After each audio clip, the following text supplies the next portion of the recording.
I would put it to you like this. If there's a dome, if we're in an enclosed system, does that not mean that there are a whole lot of variables that we don't know about that could affect the lights in the ceiling? Yeah, I can grant that. Yeah, I can grant that.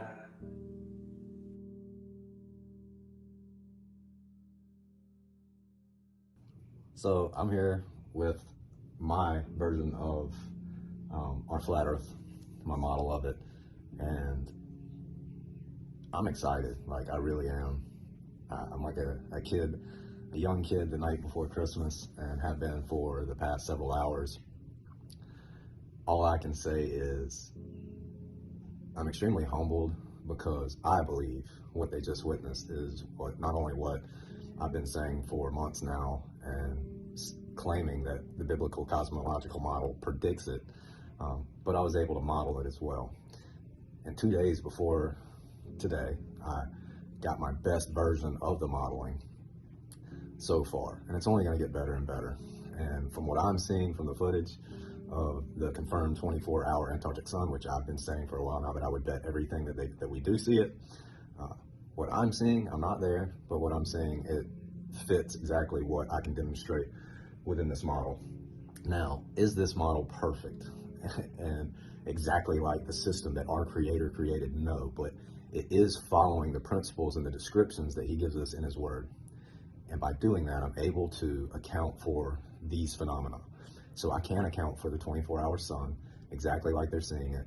And when they see the 24-hour moon at the specific times, I can even tell you what times that would be. It's going to be this time of year, 2 weeks out of the year. They're going to see it from the first waxing crescent until the first quarter. They'll see it for those days for 24 hours circling with the sun in the sky. After first quarter, it'll pass the equator headed towards Cancer. They won't see it until it gets back to third quarter, when it crosses back across the equator towards Capricorn. And they'll see the third quarter moon until no moon for 7 days. So they're going to see for 14 days, the first week of every month and the last week of every month, they'll see a 24-hour moon right now. In the winter time, the full moon, basically from first quarter moon until third quarter moon, those 14 days would be the days that they would see a 24-hour moon. And that's because the moon's moving between the tropics monthly, opposite to the sun. The sun moves between the tropics annually. So you only get the 24-hour sun at intervals annually, whereas the moon will swap back and forth 2 weeks at a time, depending on the time of year, whether it's winter or summer. So with this kaleidoscopic type system, what you get is an apparent view to the luminaries at all times. So what their sources are, we don't know for sure what the source is, but what we do know is the light we see is an apparent view to each viewer at all times. We're not seeing the physical object, the physical source itself. We see what appears to be a physical representation in an apparent position to us at all times. I'm excited. I think it's awesome. I can't wait for them to get back with all this data and us to really pour through it. This is something that is beyond amazing. I mean, 200 years. This topic has been, at least 200 years, this topic has been completely swept under the rug, not talked about, and hidden. And right now, it is one of the biggest conversations out there. And it's only opening the door to truth, because we know we've been lied to on a massive scale. And we've got to relearn everything, and we're doing it. And the Creator is being faithful to give us revelation about His design and His realm and how it actually works. And that to me is just amazing. But in the system He created a cast metal mirror, a molting looking glass, or a bronze metal mirror that reflects heat in His description of His word. When you apply those principles, and then you study superfluids and how those act, and how it's very likely that the ceiling of our domed mirror is filled with a superfluid, that superfluid layer would create a two-way mirror at its level surface, which is what I have represented here. And when you do that, you get that exact same thing where you have a source light coming in, and then from beneath, depending on your position on the realm, you see an apparent representation of that source light. And it's quite beautiful. It's actually spreads the light out so perfectly and evenly that it's an amazing creation. We know water's level. We know we need a container for gas pressure. We know we're not moving, that we're stationary. So all of those things, and we know that the sun's not 93 million miles away, a ball of mainly helium gas in a near perfect vacuum. We know so many different things that falsify the so-called heliocentric model. And some people say, well, it's not heliocentric, it's barycentric, whatever you want to call it. The model that we were all taught about, the wobbling, spinning, tilted space pair covered with water since birth, that is just pseudoscience nonsense, is ridiculous. So I'm excited. I'm glad that Austin and Jaron and Lise and the others went down there to do this, because now we know for sure. There's no more, oh, well, this video is fake, this video is fake, it's edited here, it's edited there. We know. And we know we have a 24-hour sun.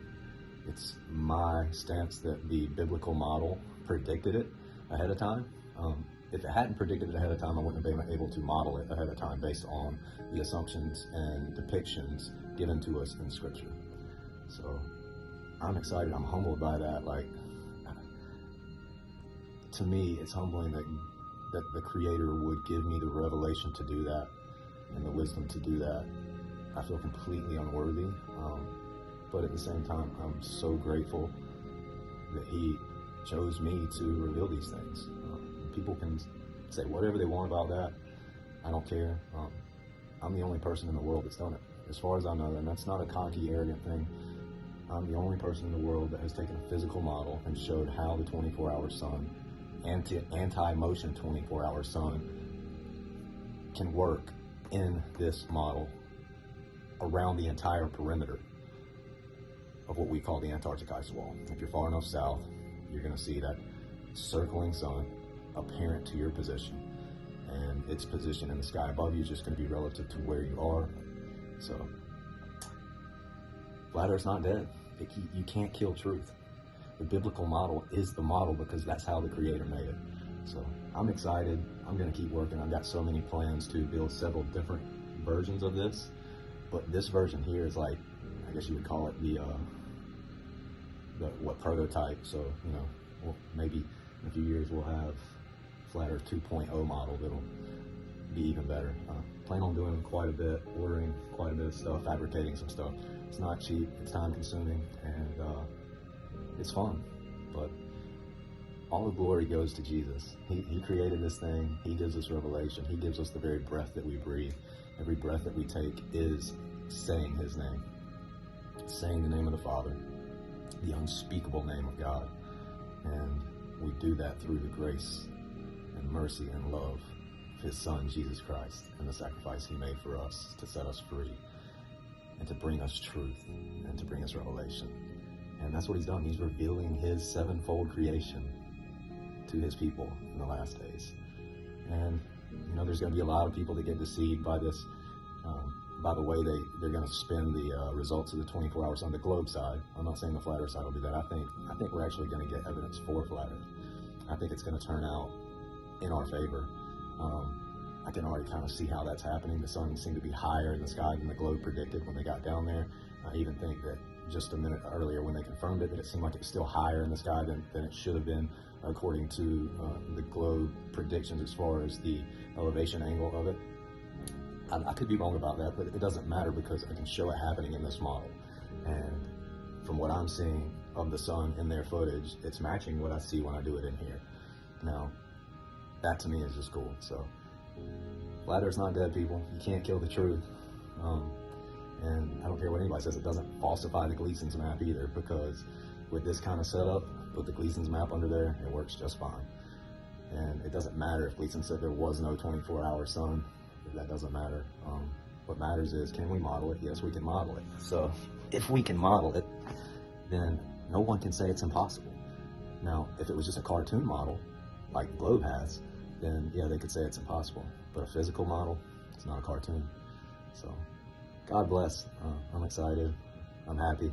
I'm probably not gonna sleep well tonight because I'm just stoked. And I will say this, regardless of the intentions or what people think the intentions are, this is just a historical moment. It really is. It's quite a moment in history, and I'm excited to have somewhat been a part of it. I would have loved to be there. That would just be awesome to have my telescopes and everything out there. But I feel like the guys out there, from what I can tell, they're getting good data. They're using good equipment. So it's just going to be good. Knowledge is good. Truth is good. God bless. Jeremiah 33:3, Proverbs 25:2, 1 John 1:9, John 3:16 and 17, Romans 8:28. It's not about religion. It's about knowing the Creator and His creation and being connected to Him through that. So God bless everybody. Flat Earth's not dead. We have a model. And it's only going to get better with time.